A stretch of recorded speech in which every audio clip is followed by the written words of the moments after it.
Бугарското вето за Македонија е опасен преседан. Се плашам дека може да се отвори Пандорината кутија за билатералните спорови на Балканот, вели српската премиерка Ана Брнабиќ. Според Брнабиќ, ЕУ треба да гледа напред, а не да се враќа чекори назад. Што се десило Ке видиме што ќе се случува во иднина, но мислам дека тоа што и се случи на Северна Македонија е опасен преседан.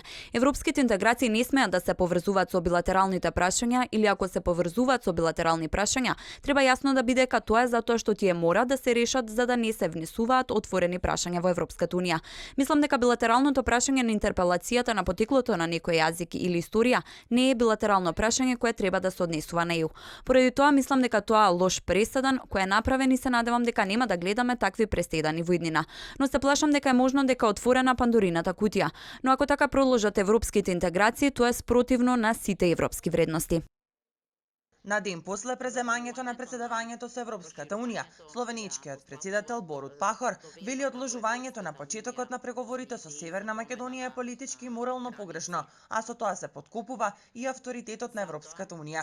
Тој најави дека како председател на Словенија, која е актуелен председавач со Европската унија, ќе направи се за деблокирање на процесите на интегрирање на Северна Македонија и на Албанија во ЕУ. Активностите во таа насока ќе почнат веќе наредната седмица, кога заедно со премиерот и шефот на словеничката дипломатија ќе отпатуваат за Софија.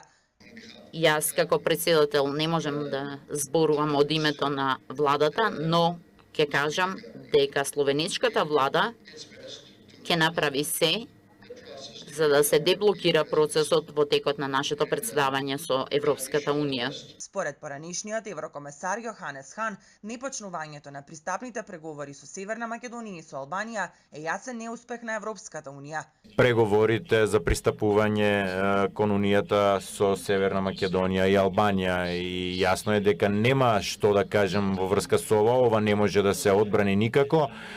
Има ова е јасен неуспех од наша страна и жалиме зошто дека сме таму и зошто е така, затоа што е јасно потврдено Европската комисија изготви многу извештаи дека овие земји испорача резултати и мораме да кажеме дека и од секогаш тоа го велевме дека откако тие ќе испорачат и ние ќе треба да испорачаме резултати, а ние тоа не го направивме. Председателите Пендаровски и Џукановиќ порачаа дека е време за вистинско ресетирање на земјите од Западен Балкан. Сакаме да ги исполниме стандардите и сакаме да бидеме полноправни членови на унијата, но да се разбереме, сакаме да бидеме рамноправни со нашите европски партнери. Значи нема иреверзибилност во процесот на демократската транзиција. Ако целта ни е да воспоставиме наново некои врски кои што беа толку плодотворни во 90-тите години под други околности, во друга средина, никој нема да може да каже дека по 10 години од тоа Западниот Балкан не успеал, не зборувам само за интеграцијата во Европската унија, туку зборувам за вистинските реформи